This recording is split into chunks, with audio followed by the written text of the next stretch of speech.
Oh, well. Who cares? I'm going to talk over it.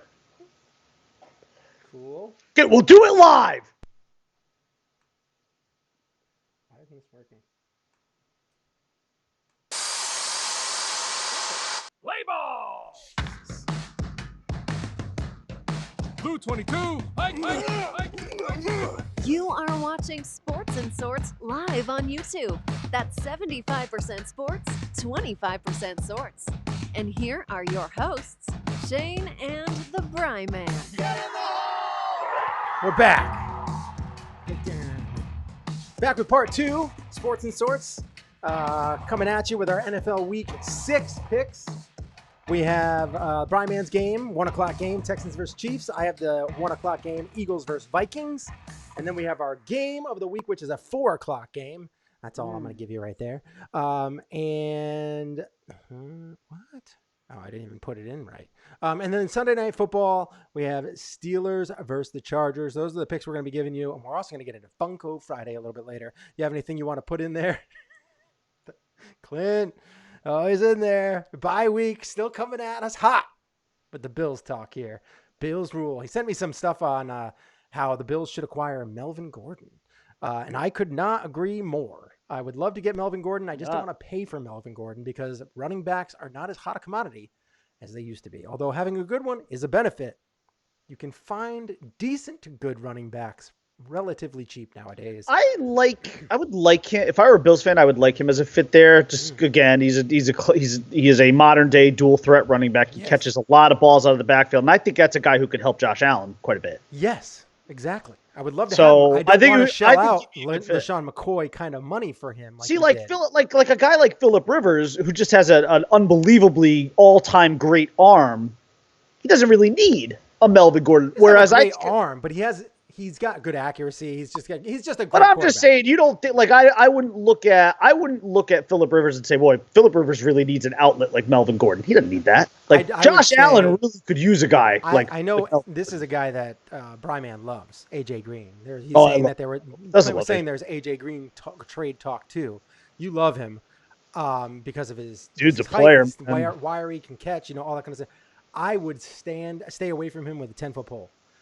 Because he scares me because he gets injured the injury history time. Yeah, it's being in cold Buffalo, not going to help with those injuries. So probably I would stay far away from him. Although I would argue Cincinnati's a pretty cold place too. It is, but it's not Buffalo.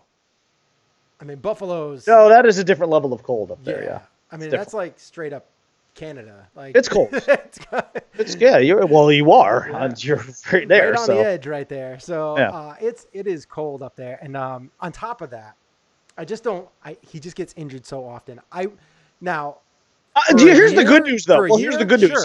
He wouldn't cost you much for a year. Sure, let's get AJ Green, and that's fine. See what he can do to help us get a playoff push. It's a dry cold. And Melvin Gordon. It's a dry cold. It's a dry cold, though. That's funny. That's like the worst kind of cold because then you got all the static electricity. You're like shocking everybody all the time. You don't want that dry cold. Anyhow, we're going to get into if you had the choice between Melvin Gordon and AJ Green, I would choose Melvin Gordon. Of course. If you can get both, great for a year, but I wouldn't want Melvin Gordon long term because I don't want to pay a running back that much. Yeah, and you would have to. Right. I mean, he's gonna get big money. Right. And I don't want that kind of money on the books with a running back. I understand. You're going to have to pay Allen at some point. You're going to get a wide receiver that you're going to need to pay at some point. You can't hinder yourself. You need to keep that offensive line strong. You need to keep the defense top tier. If the Bills, but here's White, Edmonds and Poyer, those are guys you're going to need to pay to keep them on the defensive side of the ball. I'll tell you what, though, if I were the Bills and I were just playing with funny money here, and wanted to. You could theoretically trade for both of those guys, and then your offense really does step up to a next level with your defense. Oh, yeah. And then, but then, if you think about it, like if you're the Bills and you want to just go for it this year to get that wild card spot, and then take your chances with the Patriots again. They played the Patriots really close. And that's without an offense, really. They didn't. And They didn't have it was with their Singletary. backup quarterback in the fourth quarter. Yeah, they didn't have Devin Singletary. They didn't. That's Have, the they don't only have a real close wide game. receiver. The only real scare the Patriots have had this year, and I will admit that this was a point I was going to make earlier, that the Patriots' schedule has been extraordinarily soft to this point, with the exception of Buffalo. It's ridiculous. And even But Buffalo, people didn't think that Buffalo were going to be this good this early. But Except Buffalo, for Clint. Buffalo proved something to me in that game because for starters, they did not get blown out. Right. They played really well, and that was with a lot of Allen turnovers. It was with a lot of Allen turnovers, and it was with him getting hurt at the end too. And I'd like to believe that maybe if he had been healthy at the end of the game, they would have at least had a chance to. Well, it was 16-10, so I don't know. I mean, they would have had a chance to win. I mean, they had a chance to win the game. Mm-hmm.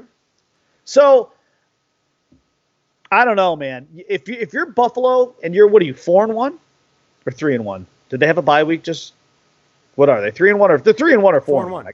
4-1. Yeah. I go for it if I'm them. Because listen, you're not going to win the division, but you could definitely, easily get the wild card. The AFC has some.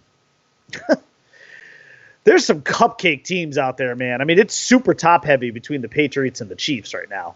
And after that, it's kind of, One of the teams I think we're going to talk about coming up is one of those teams who I think is surprisingly kind of especially in a division where I thought they were going to win easily, and now I'm not so sure anymore, and that's the Texans.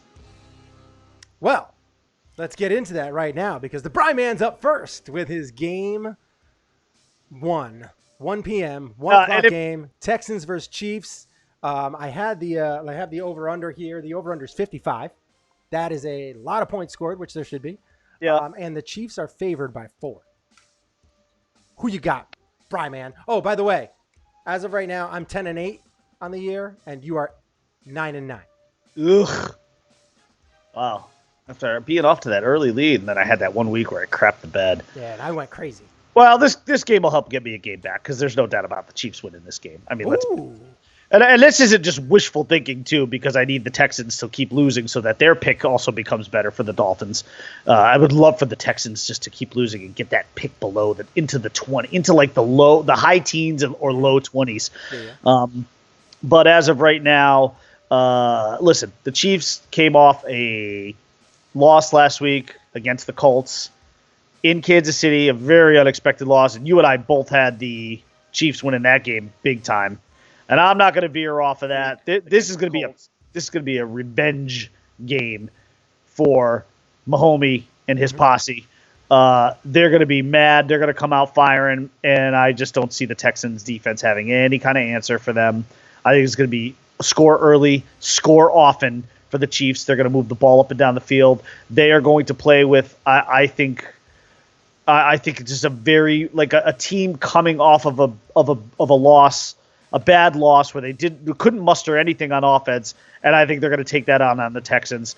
I'm not going to give you any X's and O's on this game. It's just going to be I think it's just going to be kind of an ugly beating, and I think it's going to be 38-21 Chiefs by 17. I don't know what the spread is. I'm sure I've got the Chiefs more than covering the spread, but I've certainly got the over, and I'm sure I got the Chiefs covering. So what do you have it again? 38-21 KC at home in a romp.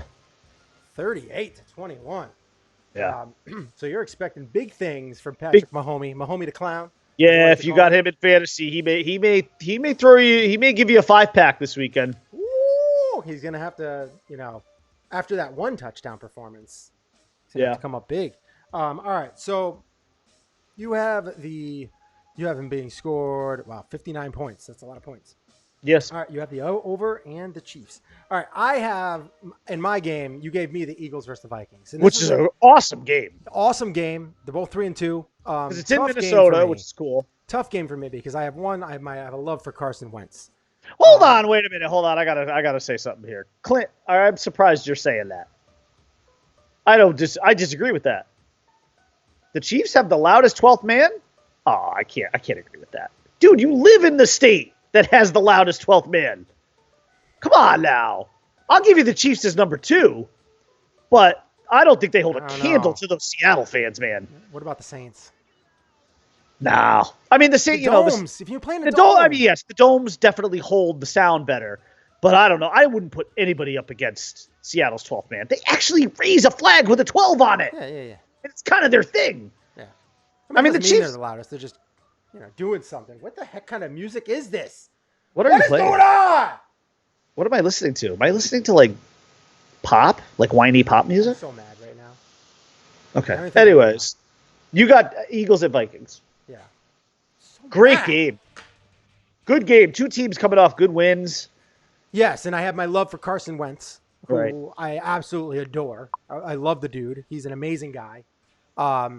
He's a guy that I had started doing, kind of like Chuck Norris related jokes over the course of the years. Kept on getting hurt, so I had to stop making those jokes. And then you had, of course, the guy BD Nick, as you like to refer to him as, because comes in and wins a Super Bowl with them. Yeah, that's just kind of crazy. But all right, That's not why his nickname is that, apparently, though. Like, apparently the nickname is that because It's really big. He's been in the shower and he's right. apparently And packing. people are like, "Wow, dude, like, get that away from me." It's a little. You're gonna jump rope. You're gonna jump rope. You saw basketball, right? Yeah. Oh, do you remember the scene where the owner's in there talking to them, and the two of them are at their lockers, and they're like obscenely huge, like on the floor swinging around. Yes. And the look on the owner's face is just like. Basketball is. And I think what's her name? Yasmin Bleeth is in that too. Oh yeah. And so she's like, and she's just like trying not to stare at their enormous. Oh, So you know great. what though? Oh, so great. I'm gonna pull it up right now. No, don't pull it up. Oh, well, you're talking about the clip? No. Basketball. Oh, Guaranteed. This is a critic bomb on Rotten. Oh, absolutely. This would absolutely be one of our. 42%. Yes. How is that only? How is it only? Audience 74%. Yeah, the audience nailed it. Yeah, kind of. I mean, I think it's a little bit better than that. There are some.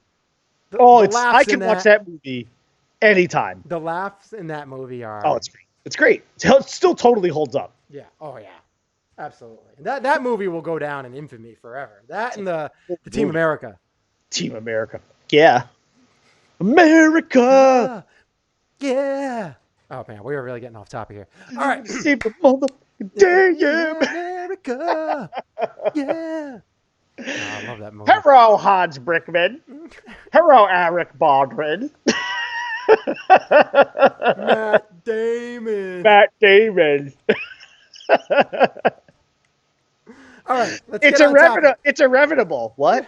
It's irrevocable. Well, I don't know what you're saying. It's irrevocable. It's gonna fucking happen. Oh, jeez. Earmuffs. Sorry. Couldn't help it. Lord. I got a little Kim Jong. That was Kim Jong Il in that one. Not Un. Right. Il. It's irrevocable. All right. So anyway, let's get into this. Eagles versus Vikings. Yeah. I'm sure. 44 is the over-under. The Vikings are getting 3 points at home. Only 44. Well, Yeah. Okay, I guess. There's a little bit of this a is defensive the battle. issue here. There's good defenses here. You have some very good defenses here. The Vikings are overall the fourth best defense in the league. The Eagles have the number one rush defense in the league. That kind of negates Dalvin Cook right there. That could negate his 100 and the Vikings average something like 170 yards per game on the ground. He's kind of an animal this year. I don't know. I don't know if he's negated. The Vikings are the number 6 on run defense, number 9 on pass defense. So I do expect Carson to be able to move the ball a little bit. I don't expect him to go crazy. I do expect him to move the ball, but just not crazy. And they don't really have a run game, so they're gonna shut them down pretty easily. Now the Vikings, on the other hand, they have the number 2 rush offense in the league. But the Eagles have the number 1 rush defense. So that I do think that Dalvin Cook's going to be held in check a little bit. He might even get 100 yards, but he's going to be held in check. And I do think that this is going to rely on Kirk Cousins being a thrower here, because the Eagles pass defense is 27th in the league, which is at the very far end of the other spectrum. And they just do not have a good pass defense. They had this one good game against the Jets where they sacked the guy 10 times. I do not expect that to happen again. I expect they're going to get to Kirk Cousins a little bit. They're not going to really put too much pressure on him. And I think Kirk Cousins is going to have a pretty good game this week. I expect the Eagles and Vikings to it's going to be close, but not like within a field goal close. I think it's going to be like within like 2 scores. Like you're going to have the Eagles kind of trying to stay in the game, whereas the Vikings are going to kind of have the lead in hand, but it's going to be kind of close, and you're going to be a little worried that a turnover could really change the game. And I think that the Vikings are going to win this one 30-21. I just don't like the way that this matchup lines up right now. You ask me again towards the end of the year when the Vikings are having to deal with whatever injuries they have, and the Eagles have, Jackson back, who's their speedster. It's a different story than if they pick up a running back at some point in time. That's another big deal. They could go after Ajayi too. I mean, that's another guy that they could go and grab again and get him cheap probably. He's going to end up on somebody's roster this year. He is at some point. That's another guy I wouldn't mind, but I think that Frank Gore is not that much of a downgrade from Ajayi, so because he can actually catch the ball a little bit too. So, all right. So I'm going to say 30-21. Vikings win this one at home. Ask me later in the year, I think I'd probably give you a completely different answer, but that's why I asked. But now we got to get into something else. Let's get into, are we ready for it yet? I think we're ready for it. You think we're ready for it? The game of the week. The GOTW. Well, that was me. I kind of heard it. We're not supposed to hear it. Good Lord, man. Still, I did hear it a little. I know. I put it in there just faintly so that you can hear it come through my microphone. So this way you can hear that it's happening and you're not talking over it like you just did. I really love that you put Marino in there. It's a nice little homage. I did it for you. To better days. It was either that or Paddington. Well, I would have been okay. I would have been okay with that too. But Marino is clearly the choice. All right. So we have our game of the week. And our game of the week is, of course, the 49ers versus the Rams. Big game, 4:00 game. This is going to be a top-notch game. I cannot wait to watch this game. You have the number 2 passing offense against probably the greatest defense in the league right now, both passing and rushing. They have a pass rush that can get to any quarterback. Nick Bosa is a freaking animal. He is some player.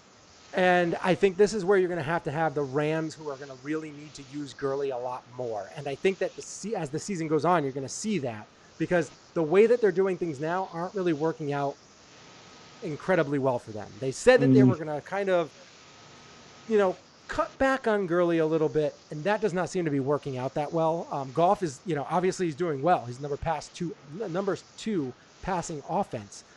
But you're not getting the wins like you were last year. You're not controlling the clock as well as you were last year. And I think that in this game, Goff is going to be under a ton of pressure, particularly with the pass rushers. I think Nick Bosa is going to be all over him. That's why I think the dump-offs will be in abundance this game, with Gurley getting constant dump-offs, and they're going to constantly try and run around or run through this incredibly great front seven. And how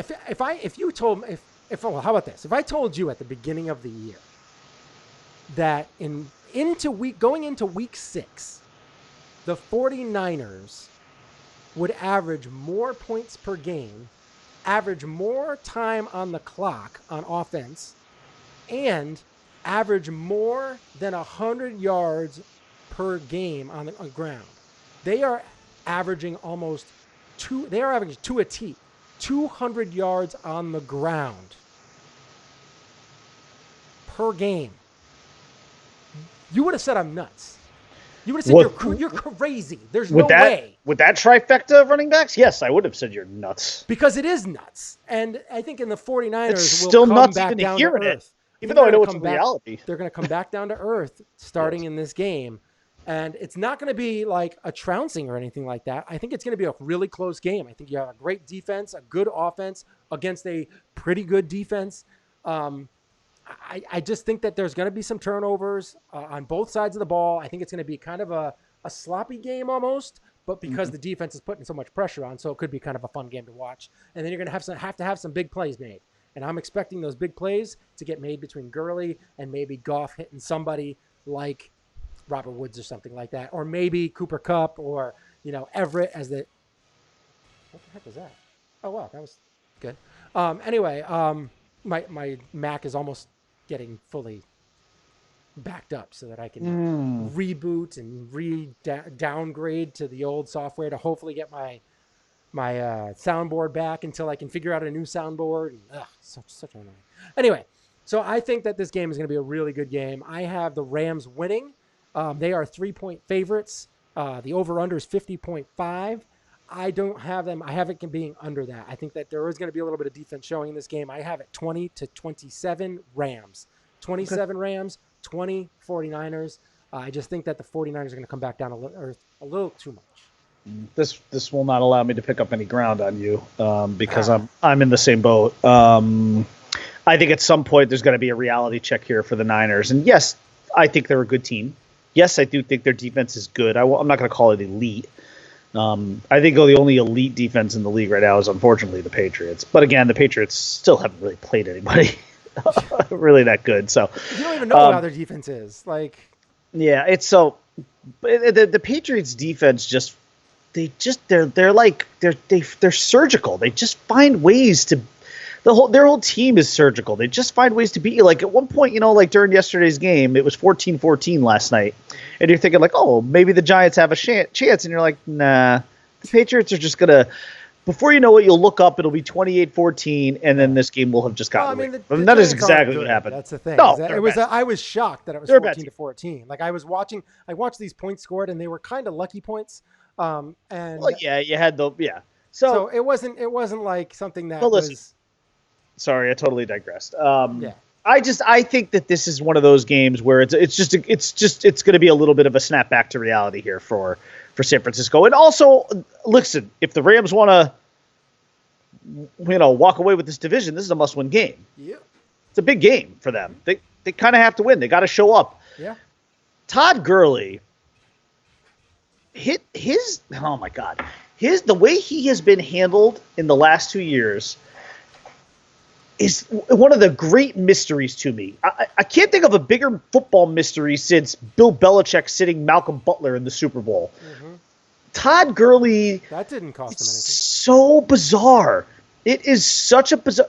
And then he had apparently he had an undisclosed quad injury this week that he showed up with. And there's like a lot of people speculating, oh, well, he probably didn't want to disclose it because if he had told the team that he had a quad injury, he wouldn't have been able to take the weekend off because apparently, the way it works in the NFL is you get the weekend after, because I think weren't they on a Thursday night game or something like that last week? Who? Were the Rams on the Thursday night game last week? I don't know. But I don't know. But bottom line is if you disclose an injury, you have to rehab it the entire weekend with the team. And so they're saying well, maybe he didn't disclose it so he could wouldn't have to go in and be in the Rams facility all weekend. Yeah. But the bottom line is, this is just a game I would, don't get me wrong, it would be great. I would love to see the Niners win this game because it would I think you'd be able to sit there and say, okay, hey, we've got a legit, first of all, there are only 2 undefeated teams left. One's the Patriots, one's the Niners. It would be awesome if the Niners could hang, but I don't see it. I don't see it in this game. This is one of those games where you're just like, okay, they're gonna go up against one of the big boys, and they're gonna find out that they got some work to do, probably on both sides of the ball, quite frankly, because I actually do see the Rams putting up almost 30 in this game. Close. I got it really close. I got it 28 actually. So I actually have this one at 28. What was yours? 27-20. I have it at 28-20. So. Wow. We're in the same boat. I would love to see the Niners show up in this game and maybe even dominate. That would be awesome because then it'd be oh, okay, there's actually an NFC team to really buy into here. Not that the Packers aren't that, but I mean, if you look at it, I mean, they played the 49ers have played the Buccaneers, the Right. Bengals, Not- the Steelers, who not- didn't have terrible, Big Ben, terrible. the Terrible. Browns, who are Also travesty. a total enigma wrapped in a riddle. Yeah. Yeah, they're terrible. I mean, they haven't played great teams. So No, the they Browns. I mean, I am completely out on Freddie Kitchens. He is. Isn't it kind of ironic that the two, undefeated teams have really not played anybody? Yeah. Both of no, their it's not schedules are ironic. I mean, it's kind of. horrendously soft. I guess it's not ironic. I guess it makes sense. Yeah. There's nothing they ironic haven't really played about it. anybody. So, like, I mean, the Browns are. I completely blame their season on Freddie Kitchens. I think he's just such an inexperienced He head may coach, not be the guy. and he's not a head coach. He might is not be. not a head coach. I mean, you have that talent on that team, and you. I Can't like make it him. work. I think he's a likable, fun-loving kind of guy. I think he's a guy that I Maybe a think good he's one of offensive those coordinator. Maybe. players, coaches. But Yeah, he's not a head coach. No, he's not. No. I would agree. I I'd don't be think he's that completely much. out on him. But all right, so that's Because there's too much talent in Cleveland. Like, it just shouldn't be happening the way it's happening right now. And they're such a weird team. Like, there are some weeks they come out and they look like world beaters. Yeah, and then there are other weeks where it's just like, oh my god. And Beckham Like, just came out and They don't- recently started talking about like, hey, like I only got like 2 catches last week. This Oh, is like here it not the first- comes. Yeah. Oh, and yeah. Odell, Here it and he's comes. like, I never had a only 2 catch game in New York, or like Yeah. he only had 1 the whole time he was in New York. Yeah. Yep. Like, yeah, Here we go. Here gotta we get go with you gotta OBJ. get the ball. You got to get the ball to these guys. Like, if you have them, throw it. Like, throw it to them. But they are just pounding the ball with Chubb, and Chubb has been playing well, but they're not winning. And you can't run the ball when you're down 31-3. Average team right now. Oh, They're just an terrible. average NFL team right They've now. been terrible, so bad. And I thought they kind of switched it around after how they were kept on peppering Jarvis Landry the game Yeah. before, but then they kind of completely went away with that. I don't know why you would get away from that. The Dolphins did that to great mediocrity success for many years, throwing the ball to Jarvis Landry 10 times a game. Talent that the Browns have, like, No. I mean, if you have No. that, you keep peppering Landry. Odell's going to be open, like, Yeah. and long. Like, he's going to get some good deep balls. He's going to have like 5 catches. For And they took 180 the Browns yards. took a little hit too because David Njoku's on IR now, so he's going to be out for probably most of the year. He might be able to come back in week 12 or so, but it's not good. But it's not good. They have Kareem Hunt coming out in week 8. Yeah, they do. Yep. Good for them. Yeah. It's weird, but whatever. No bad karma there. Yeah, I know, right? Yeah, Karma, maybe? Karma Hunt. All right, so that's who we got for the game of the week. Now we will get into Sunday Night Football. We don't have to spend a lot of time on this game. I don't expect it to be a phenomenal game. I kind of expect it to be a pretty lousy game. Who do you got? Do you even remember who it is? No. Steelers, Chargers. Oh God. Yeah, I mean the Chargers are going to win this game. A lot to a little, I would imagine. And there's some wishful thinking in there, although it's probably more based in reality. And I think that game is in San Diego, if I'm not mistaken. Listen, I saw the Steelers play firsthand in the stadium Just to against let you know, the Chargers are 6.5 point favorites, and the over/under is where is it? 41.5. Okay. Yeah, listen, I've seen the Steelers play firsthand, and I saw them play well against an awful Bengals team. Besides that game, they have not been good. They may be playing with a third string quarterback in this game on the road in San Diego. Now listen, San Diego is not, LA. LA is not a great home field advantage for the Chargers because right now they're playing in a stadium that looks like I think it actually is for like an MLS team. So they're playing in front of like 25,000 strong in LA. And they don't have the greatest fan base either. Certainly not there. But listen, this is a game that the Chargers are clearly just a superior team, almost certainly on both sides of the ball. The Steelers just right now are lost. I mean, that is just, listen, you're down 2 quarterbacks. And you you really haven't been able to do much offensively with them. But Juju Smith-Schuster has almost been like a non-factor for this team, which sucks for me from a fantasy perspective. And people's fantasy perspective. James Conner has kind of been, like a little bit of a sophomore slump. But again, like, it's just one of those years for the Steelers where it's just not going to work out. The injury to Big Ben started it, and it's just not something I don't think they're going to be able to recover from. And then you got Mason Rudolph going down, and I think they're going to be playing with a third stringer this weekend. Into it, Devlin Hodges. Wow. And you remember, if you remember the movie Just Go With It, Devlin actually refers to poop. Remember? Do you remember the Adam Sandler movie? I don't.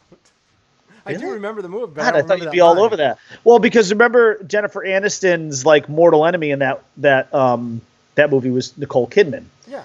And Nicole Kidman's first name was Devlin, and she always just used to refer to like taking a Devlin like taking a poop. Yeah.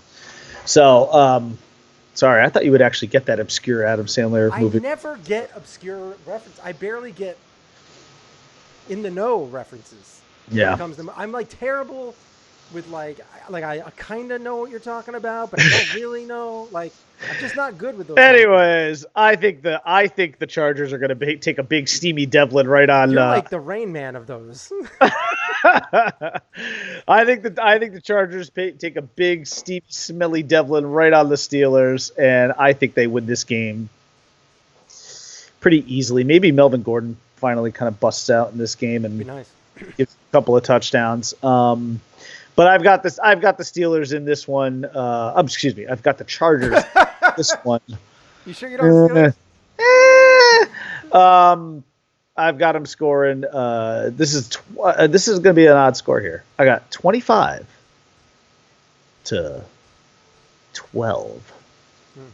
Well, you have it more of a game than I do. I have the Chargers winning this one 30-9. Oh, well, I have a feeling that this is going to be a lot of turnovers. There's going to be a lot of. Neither of us has the Steelers getting in the end zone. No, I've got Steelers The Steelers are going to basically be punting a lot, turn over the ball a lot. It's going to be a rough game. It should be I think the Chargers are going to stuff the box on Connor, and he's going to be screwed. Like, it's going to be so incredibly bad to watch. I will not be watching this. I am not going to watch this game. I would hope not. I might tune in for like a hot minute just to see Phillip Rivers because I like Phillip Rivers. But I mean, just to be like, oh look, there he is. Yeah, there he is, and look at him. He's putting up tons of points. Good for him. I'm glad that he's still doing it and getting all fired up. But I might check in on Melvin Gordon because I have him in a couple of leagues. But this game is going to be bad. Yeah, not good. So we'll be back to talk about Monday Night Football coming up soon. We will obviously get into that on Monday morning around 10ish. But the only thing we have left to do right now is do a little Funko Friday. Oh, Funko yes. Friday. Oh, yeah. my. And we gotta get into the Funko Friday, and let me. This is terrible. As you know, throughout Halloween, with the exception of last week, because we were heading into the playoffs, so we did a little Yankees one for last week. We had the Great Bambino. Yeah. But we are now into Shocktober, and I love me some horror, as you know. So this week's Funko Friday, and I promised this last week that it would be a duel. A 2-for-1. A 2-for-1 Funko Friday special. We have, from the Conjuring universe, the Nun and the Nun Demonic. Valak, the Demon, the Defiler, the Nun. This is some scary ass crap. I remember when I first saw this show up, when I first saw Valak show up in, I think it was the first Conjuring movie, where the nun is like walking through the hallway of the Warrens' house. Yeah. And just you just had this like I'm getting it right now. I'm getting the chill going up my spine from seeing that because it was just so creepy.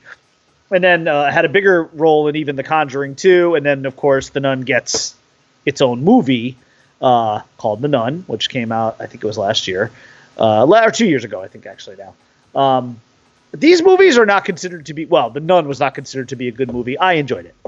I enjoyed The Nun. I thought it was a cool movie. These are both super... Oh, my goodness, I dropped The Nun. These are both... I mean, you got like one that's... Devlin? You got like one... Yeah, you got one that's like regular Nun, and then you've got demonic Nun. Here's your one takeaway. If you find yourself in a battle with a demon, just remember, if you know the demon's name, you hold dominion over it. Valak. If you know it's Valak, you hold dominion over the demon, and you can send it back to hell. How do you do that? I don't know. Apparently, just by... apparently, Valak. apparently you just, like, you know its name, and then you kind of trash talk the demon a little bit, and the demon just sort of, like, goes away. That's amazing. It's important to know the demon's name. You don't want this staring at you when you know, in your house. Oh, unless you know its name. Unless you know that this is Valak, the Defiler. Valak? Valak, yeah. The Defiler? By the way, Get the heck away from me. I do think that Valak is actually Valak. like... I do think that is a real biblical demon, by the way, I think. I think if you look it up, I don't think it's just like a fictional character. Pretty sure. Valak, your mama's so fat she jumped up and got stuck. So I'm looking it up right now, actually. Valak. Valak, your mama's so big. Well, so rainbow and made Valak is a demon described in the Goetic grimoires of Lesser Key of Solomon. Joanne Wyers. There's a lot of stuff. Said? No, what did he say? It's a metaphor for the Bills' defense. The demon? Valak. Yeah. Valak. The Goetic demon. The two nuns. It's definitely a metaphor for the Bills' defense. Although if you talk trash to them, I don't think they're going to go away. Valak as depicted in the dictionary Infernal. It's weird. Man. Yeah. Anytime you get like a naked cherub riding a two-headed hydra or something, that's some weird stuff, man. Anyways, that is your Funko Friday. From the movie The Nun and from the Conjuring universe. The Nun herself. Or, well, himself. Whatever it is. It's a demon. It's a demon. I'm a demon. And you'd assault me with a putter? You know that movie? No. Oh, that's from Dogma. Oh, man, I've only seen that like twice. And the last time I saw that was probably 20 years ago. That's a great movie.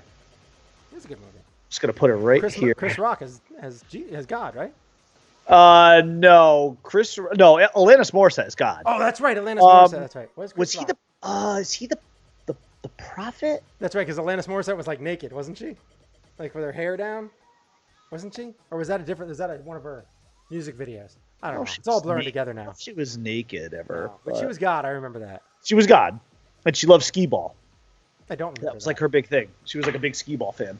I haven't seen that movie in forever. But he was. I want to say he was the prophet. Wow, I just got breaking news that subtropical storm Melissa, my wife's name, is forming off the New England coast. That's ironic. The other thing I mentioned earlier was not ironic about the Niners and the Patriots both being undefeated and playing lousy schedules. But the fact that there's a subtropical storm named after my wife that is forming off the coast of New England where we live, that's a little bit more ironic. I think. I don't know. Maybe I don't know what ironic means anymore. Maybe not. Maybe it's just funny. Maybe it's not even funny at all. Maybe it's just, oh, look at that. There's a subtropic storm forming off New England that also shares my wife's name. I don't know. I think I'm really tired. Are you ready? What? Yeah, for what? I'm going to try and find one here. What are you going to find? Oh, well, yeah. A little send-off music. Yeah. Well, we have come to the end of our show. And in the immortal words of the great sacrificial Tony Stark, part of the journey is the end. But it doesn't end forever. We will probably see you on Monday if we're both here. Well, it's interesting dance you got going on. Oh, the Fortnite dance. I know that one. Oh, there it is. Yeah. Oh my god. My daughter do all of those Fortnite dances really well. She flosses like a champion too. That's crazy. I don't know how she does it so fast. I'm Does like, she do the one where she goes over her head now too? I don't know. But then she does that other one that's like the. Yeah. I don't even know how to Caesar do dance? that. Yeah, whatever that is. Yeah. I don't even know how you do that. Yeah. You just convulse a little bit. Slap your hands up and down a little bit, you know. Does our friend Brandon Blaine still play Fortnite like a maniac? I don't He's know. still really. I used to see those posts all the time on Facebook before I I don't think retired. he plays it a ton. I think he, occasionally gets on there and goes after some noobs, as they're referred to. Oh, is that new people who have joined the Fortnite game? I just don't know anything about this stuff. I'm afraid to try it. I have such an addictive personality that I just can't. I don't want to do it. By the way, oh my goodness, I forgot to mention this.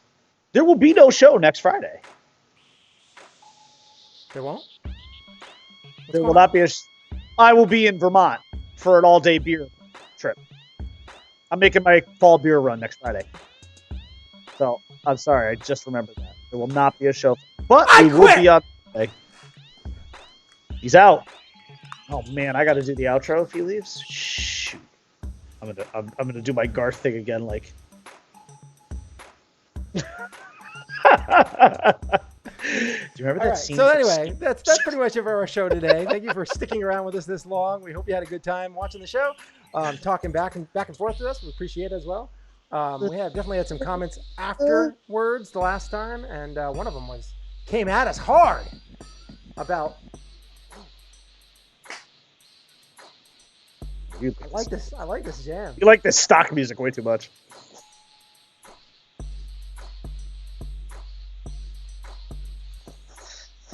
Anyway, he came at us hard. He was talking about he basically said that we were a bunch of jokes because we picked the Browns to win. Obviously he said it well after the fact. He said it on Tuesday, right? Yeah. Everybody's a brain surgeon when they get to play, Everybody slept at a Holiday Inn. Yeah, right. Sorry. Whatever. We're gonna get some wrong. Yeah, we're gonna get a lot wrong. Look at me. I'm 9-9. I'm 10-8. And I was so good last year. I don't remember what my overall record was last year, but it was good. Like Vegas would have employed me last year. Maybe not that good. All right, that's it pretty much for the show. Thank you for watching. Thank you for taking it in. You can find us on Facebook at facebook.com/ShaneandTheBryman. Find us on Twitter at ShaneandBryman. Find me on Twitter at Einhornersfinkel. Find me on Twitter at @the_Bry_man. And we will be back on Monday and Monday only next week. Maybe Thursday. I don't know. We'll see if we can find Brian. Well, maybe. I don't know. Let's see what we can do. Brian still got to schedule us. We got to get golf, man. It's going to get know. too cold soon.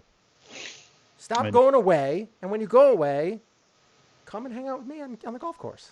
I know. I'll just watch you. At least that'll be fun. No, we'll have fun. Come on. We'll make it fun. I'll hit a few balls. Probably throw my back out or whatever, but it'll be fun. We'll have fun. Yeah, cool. No doubt. We'll play alternate swing.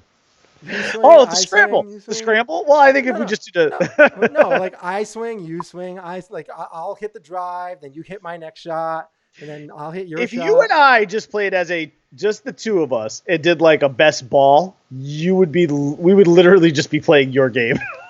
That's how bad I am. We would not play I lose we balls would not from time play to with time. any of my balls. My driver gets a little errant from time to time, where it goes way to the right. If I hit it's like a little fade. Sometimes if I hit a putt that was like 2 feet or 1 foot or less, then those would count as my shots. We would, Cool. Yeah, No doubt. Because I can putt. Okay, I'm a decent putter. Actually, an okay putter, especially because I putt with both hands. I have 2 putters in my bag, so depending on the lie, we need to play now because I want to see that. I don't remember that. Well, that wasn't a thing when we. Well, okay, so you know I'm left-handed, right? I mean, I am left-handed, but I am very much ambidextrous though. So I eat with my left hand and write with my left hand. Mm-hmm. I throw with my right hand, catch with my left hand. Mm-hmm. I taught myself to bat left-handed, but I bat primarily right-handed, but I did teach myself to bat left-handed. I putt with both. And now, as it turns out, I think I told you this like earlier this year, I discovered that I am a better bowler left-handed. Oh, yes, you did. And right-handed. Yeah. So, and that was just toying around, just playing around. I was at a bowling alley. Well, I was at one of these restaurants that had a bowling alley, and we had full access to it. And I just started bowling with my left hand because I was so atrocious with my right, and I was significantly improved. Yeah, crazy. We out. Stay Peace classy, out, guys. See you on Monday. And Clint, that was great. I like it. He said Bills will beat the bye week on Sunday. And that was funny. There were pictures last week circulating of I think it was like 42-9 bye week over the Dolphins, which was really funny. It was funny. It was a funny picture. All right. Peace out. You're bad. You're bad. Bye.